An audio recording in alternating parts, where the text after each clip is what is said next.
Is there one song that you say, well, for example, the Harder Than Stone song? I'm not telling you who that's a... Smile at me.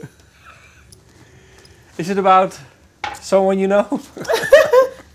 It's actually about a few people, which is the easiest thing to do. If you don't want to offend anyone, write about a few people, then no one can pick it up. There you go.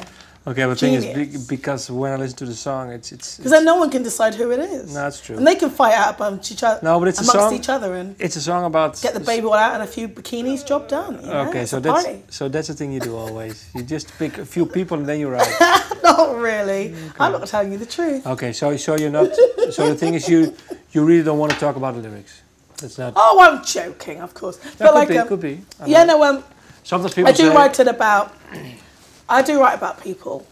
And I think it's one of those things that essentially, I've always been a bit of a voyeur when it comes to, you know, people going through their trials and tribulations, be it in relationships or in freaking going through whatever hardship they have in their life. Because, as I say, for a lot of my life, when I got out of school, I was just, and even when I was in school, I was just doing touring, and you're working so much that you're not really living, and that has to come out somewhere. You see all of this stuff, and everyone else has these lives, and you're too busy to have anything that feels tangible. And so there's a sense of writing about that to kind of make sense of it. And then when you slow down enough to have something that's tangible, then you've got to deal with it yourself. And that's the split, I think, of things, is that you're partially doing, you know, writing about what you see and what you're not involved in. And then you're writing about what's happening to you or for whatever reason. And I only write for cathartic reasons. If something disturbs me, I write about it. If something, 9 times out of 10, it's something I can't talk about. Is it for you, when did you start having some sort of normal life like you were talking about?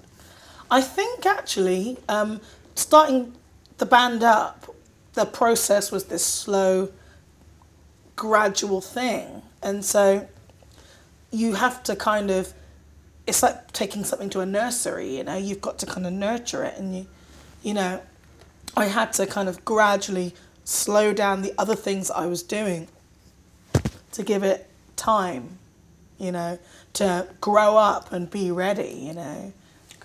Band's like a kid, you know, is what it is. But are you in a relationship now? Okay. Maybe next year, who knows?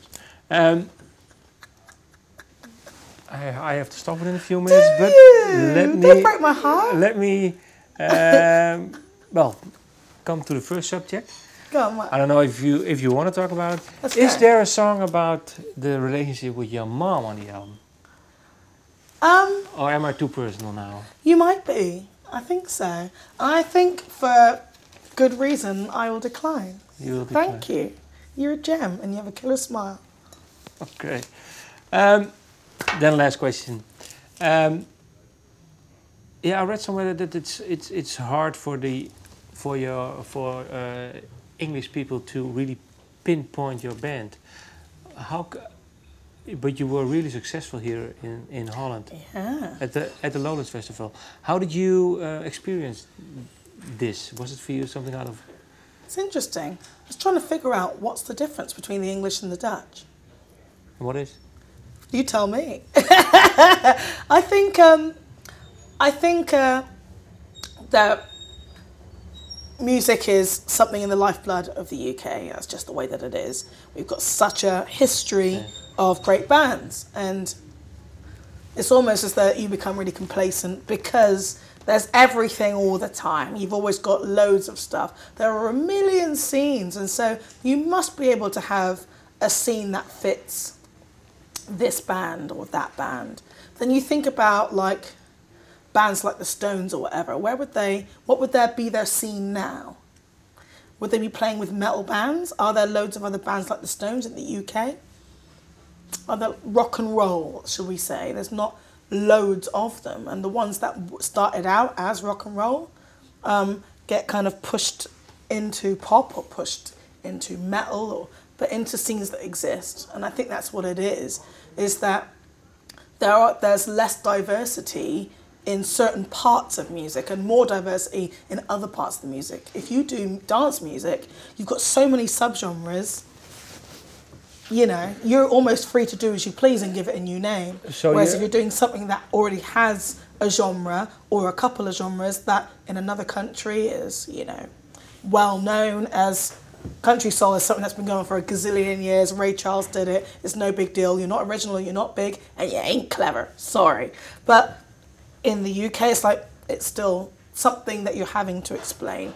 But the upside is that people are, once you do that level of explaining, then people kind of cotton on and go, oh yeah, I remember that. Of course, that was Ray Charles' biggest selling record, wasn't it? And then they remember and then they're fine, is what it is. But I think in rock and roll music, in soul music, in the past, there was far more diversity with regards to what was in the public eye than there is nowadays. And that's really what it is.